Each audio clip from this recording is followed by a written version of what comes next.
مکافات عمل تو آپ نے سنا ہوگا کہ مکافات عمل کیا چیز ہوتی ہے، یعنی کہ آپ جو کریں گے، آپ جو بوئیں گے وہی آپ کاٹیں گے۔ آپ یہ سمجھیں کہ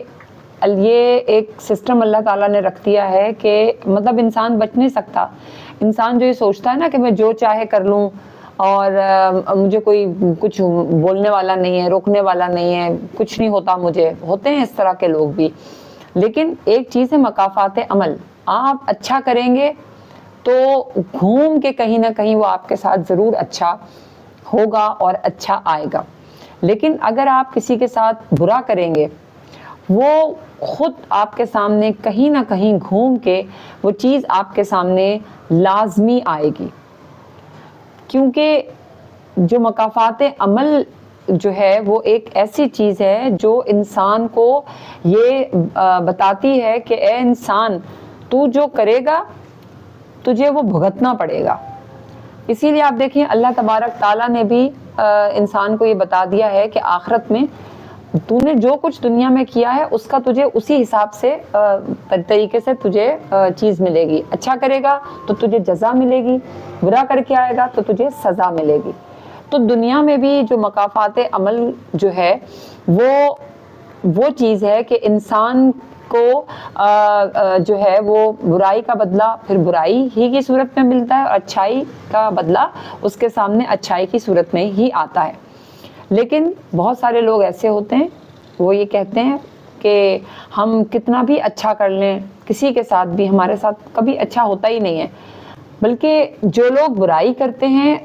ان کے ساتھ پھر کچھ برا نہیں ہوتا۔ یہ اکثر ہم آج کے معاشرے میں یہ دیکھتے ہوئے آ رہے ہیں، لوگوں کا یہ کانسیپٹ بن گیا ہے۔ دیکھیں اللہ تبارک تعالیٰ یہ سب چیزیں دیکھ رہا ہے، اور بعض لوگوں کی رسی جو ہے اللہ تعالیٰ اتنی ڈھیلی چھوڑ دیتے ہیں کہ اللہ تعالیٰ کو پھر ان سے کوئی کنسرن نہیں ہوتا۔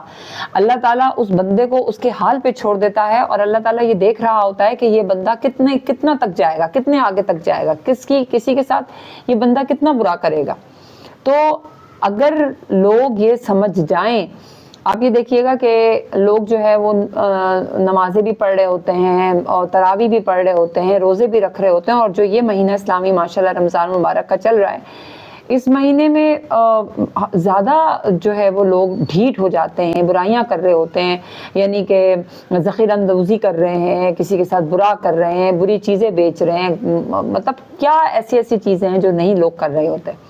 انہیں خوف خدا نہیں ہے، خوف خدا ان کے اندر سے ختم ہو گیا ہے۔ جب انسان کے اندر سے خوف خدا ختم ہو جاتا ہے تو پھر اللہ تعالیٰ بھی اس انسان کو اس کے حال پہ چھوڑ دیتا ہے کہ، اور اللہ دیکھتا ہے کہ یہ انسان کہاں تک جا سکتا ہے، جائے یہ انسان۔ تو یہ ایک بہت ہی خوفناک بات ہے کہ جب اللہ تعالیٰ انسان کی طرف نہیں دیکھتا اور انسان کو اس کے حال پر چھوڑ دیتا ہے۔ ہمیں یہ کوشش کرنی چاہیے کہ ہم اللہ تعالیٰ سے ہر دم خوف کھائیں، ہر دم ڈریں اللہ تبارک تعالیٰ سے، اور کوئی عمل ہم ایسا نہ کریں جس سے ہماری ذات سے دوسروں کو جو ہے وہ تکلیف پہنچے۔ آئیے آپ میرے ساتھ یہ وعدہ کیجئے کہ ہم اپنی ذات سے کبھی کسی کو تکلیف نہیں پہنچائیں گے۔